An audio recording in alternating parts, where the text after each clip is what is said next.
નમસ્કાર. આકાશવાણી અમદાવાદ વડોદરા પ્રાદેશિક સમાચાર રિદ્ધિ ઉંધાડ વાંચે છે. સૌપ્રથમ મુખ્ય સમાચાર. રાજ્યના તમામ ધાર્મિક સ્થળોએ આજથી સ્વચ્છતા અભિયાન યોજાશે. મુખ્યમંત્રી ભૂપેન્દ્ર પટેલ અમદાવાદના મેમનગર ખાતેના રામજી મંદિર અને ગાંધીનગરના ધોળેશ્વર મહાદેવ મંદિરે સફાઈ અભિયાનમાં સહભાગી થશે. કેન્દ્રીય ગૃહમંત્રી અમિત શાહ આજે તેમના મત વિસ્તારમાં વિવિધ સ્થળોએ યોજાયેલા પતંગ મહોત્સવમાં હાજરી આપશે.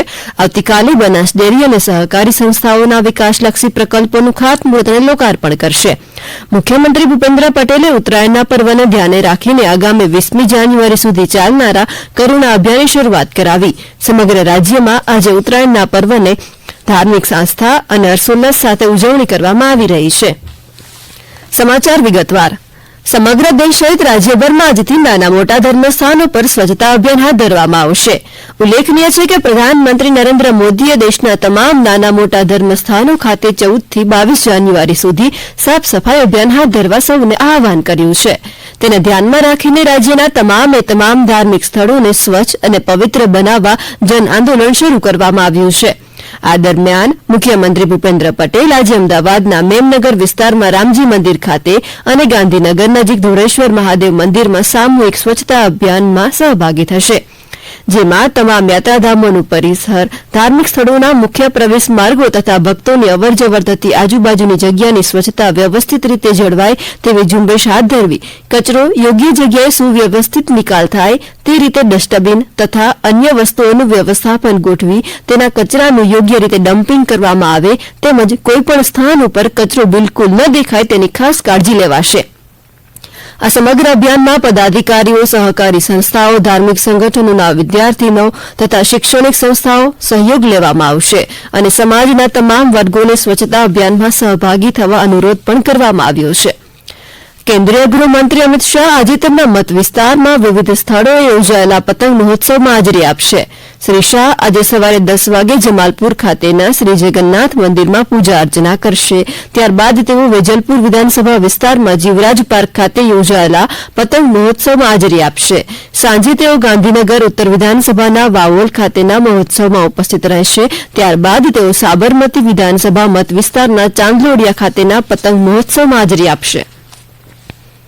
કેન્દ્રીય ગૃહ અને સહકાર મંત્રી અમિત શાહ આવતીકાલે બનાસકાંઠાના દિયોદરમાં આવેલ બનાસ ડેરીના સણાદર પ્લાન્ટ ખાતે વિશાળ જનમેદની સંબોધશે અને બનાસ ડેરી અને સહકાર સંસ્થાનોના પાયલોટ પ્રોજેક્ટ તથા વિકાસલક્ષી પ્રકલ્પોનું ખાતમુહૂર્ત, લોકાર્પણ અને શુભારંભ કરશે.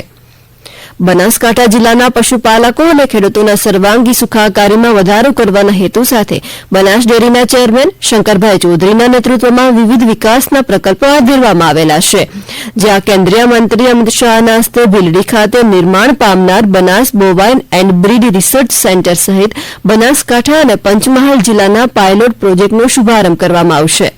બનાસ બેંકના ચેરમેને કહ્યું હતું કે બેંક દ્વારા હવે નવી પહેલ શરૂ કરાઈ છે.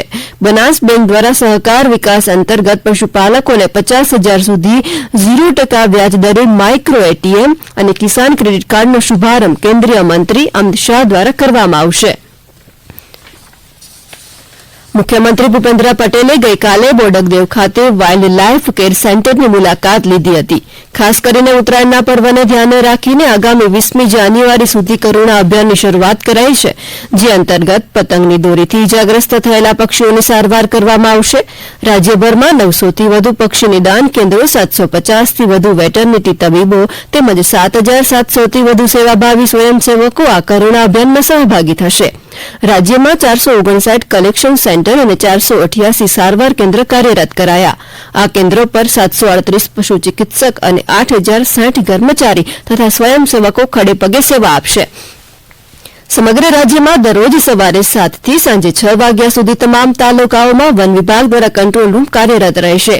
વન વિભાગે આ વર્ષે ઉત્તરાયણ પર્વ દરમિયાન ઘાયલ થતા પક્ષીઓની ત્વરિત સારવાર વ્યવસ્થા માટે વોટ્સએપ નંબર તથા વેબસાઇટ પણ કાર્યરત કર્યા છે. જે અનુસાર વોટ્સએપ નંબર છે 8320002000 ઉપર મેસેજ કે મિસકોલ કરતા પ્રાપ્ત થયેલી લિંક અથવા વેબસાઇટ ઉપર ક્લિક કરવાથી જિલ્લાવાર પક્ષી સારવાર કેન્દ્રોની વિગતો મળી શકશે. આ સાથે વન વિભાગના હેલ્પલાઇન નંબર 1926 તેમજ પશુપાલન વિભાગના હેલ્પલાઇન નંબર છે 1962 ઉપર ઘાયલ પક્ષીઓની સારવાર માટે મદદ લઈ શકાશે.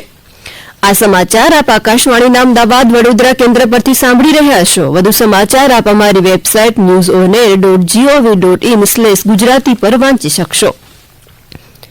સમગ્ર રાજ્યમાં આજે ઉત્તરાયણ એટલે કે મકર સંક્રાંતિ પર્વની ઉજવણી કરાશે. આ તહેવારને અનુલક્ષીને રાજ્યમાં પતંગ દોરી ખરીદવા માટે બજારોમાં લોકો છેલ્લી ઘડીની ખરીદી કરી રહ્યા છે. હવામાન વિભાગે આજે સારો પવન ફૂંકાવાની આગાહી કરતા પતંગ રસિયાઓ મોજમાં આવી ગયા છે. 15 થી 20 કિલોમીટર પ્રતિ કલાકની ઝડપે પવન ફૂંકાવાની શક્યતા છે. આ દરમિયાન તલના લાડુ, ચીક્કી, શેરડી, બોર, ઊંધિયું, જલેબીની દુકાનો પર ભારે ભીડ જોવા મળી રહી છે.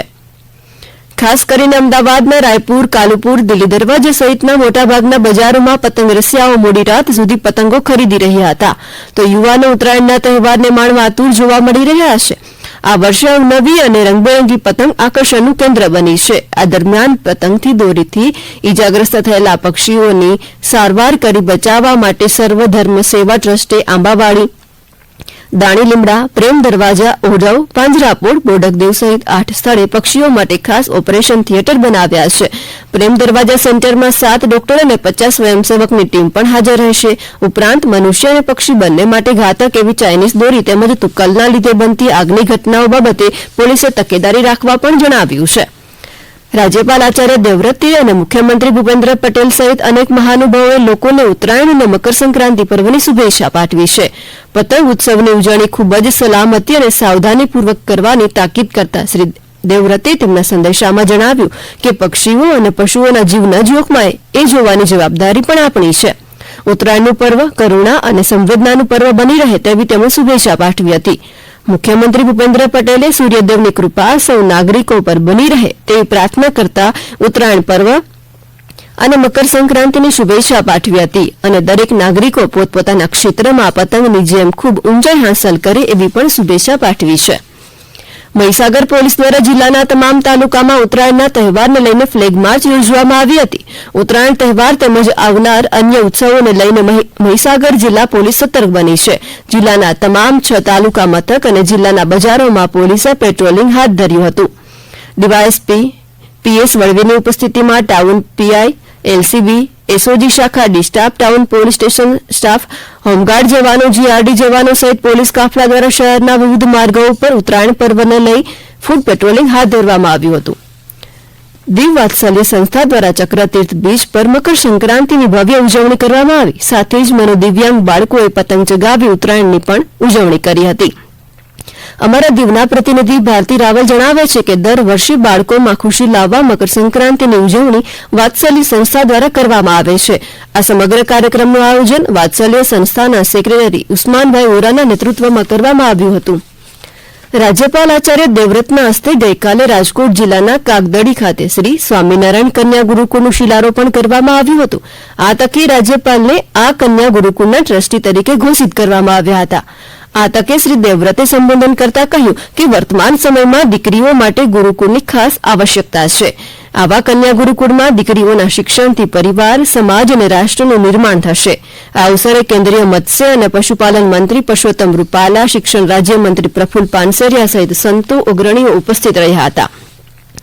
જામનગરના લતીપુર ખાતે કેબિનેટ મંત્રી રાઘવજી પટેલના અધ્યક્ષસ્થાને જિલ્લા કક્ષાની પશુપાલન શિબિર યોજાઈ. અમારા જામનગરના પ્રતિનિધિ જગત રાવલ જણાવે છે કે સમગ્ર રાજ્યમાં 127 મોબાઈલ વેટરનરી યુનિટ શરૂ કરવા માટે કેન્દ્ર સરકાર તરફથી મળેલા સહયોગને કારણે પશુ સારવારની સર્વોત્તમ સુવિધા ઊભી કરવામાં આવશે. અંતે મુખ્ય સમાચાર ફરી એકવાર. રાજ્યના તમામ ધાર્મિક સ્થળોએ આજથી સ્વચ્છતા અભિયાન યોજાશે. મુખ્યમંત્રી ભૂપેન્દ્ર પટેલ અમદાવાદના મેમનગર ખાતેના રામજી મંદિર અને ગાંધીનગરના ધોળેશ્વર મહાદેવ મંદિરે સફાઈ અભિયાનમાં સહભાગી થશે. કેન્દ્રીય ગૃહમંત્રી અમિત શાહ આજે તેમના મત વિસ્તારમાં વિવિધ સ્થળોએ યોજાયેલા પતંગ મહોત્સવમાં હાજરી આપશે. આવતીકાલે બનાસ ડેરી અને સહકારી સંસ્થાઓના વિકાસલક્ષી પ્રકલ્પોનું ખાતમુહૂર્ત અને લોકાર્પણ કરશે. મુખ્યમંત્રી ભૂપેન્દ્ર પટેલે ઉત્તરાયણના પર્વને ધ્યાને રાખીને આગામી 20મી જાન્યુઆરી સુધી ચાલનાર કરુણા અભિયાનની શરૂઆત કરાવી. અને સમગ્ર રાજ્યમાં આજે ઉત્તરાયણના પર્વની ધાર્મિક આસ્થા અને હર્ષોલ્લાસ સાથે ઉજવણી કરવામાં આવી રહી છે. આકાશવાણીના અમદાવાદ વડોદરા કેન્દ્ર પરથી પ્રાદેશિક સમાચાર પૂરા થયા.